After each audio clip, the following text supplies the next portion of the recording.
મારું નામ અમિત કુમાર છત્રસિંહ મકવાણા છે. નહાર ગામનો વતની છું.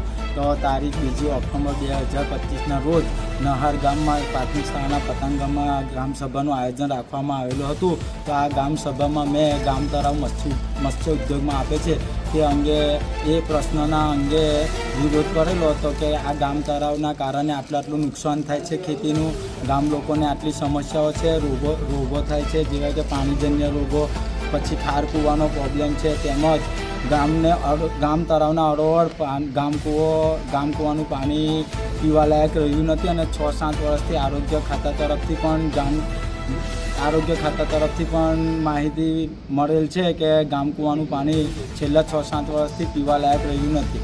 અને 22/5/2025ના રોજ ગ્રામ પંચાયતના તલાટી તેમજ સરપંચશ્રી અને સભ્ય દ્વારા ગ્રામ પંચાયતના સભ્યોને જાણ કર્યા વગર અને ગામ લોકોને જાણ કર્યા વગર ગામ તળાવનો 2035 લગીન જે ઠરાવ કરી દીધેલ છે.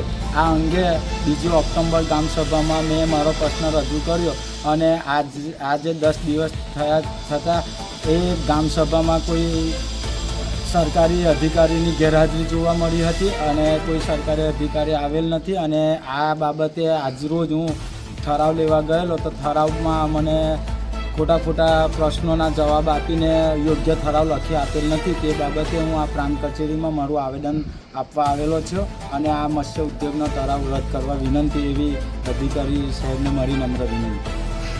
આ બાબતે તમે રજૂઆત કરી છે ને જો કદાચ સરકાર દ્વારા આનો પગલાં નહીં લેવામાં આવે તો શું આગળના સમયમાં? આ બાબતે અમે રજૂઆત કરીને કોઈ પગલાં લેવામાં નહીં આવે તો અમે ગાંધી ચિંતા માર્ગે આંદોલન કરીશું અને જ્યાં સુધી ઉપર બને તેમ અમે પ્રયત્ન કરતા રહીશું અને દૂર કરવાના તમામ કોશિશો અમે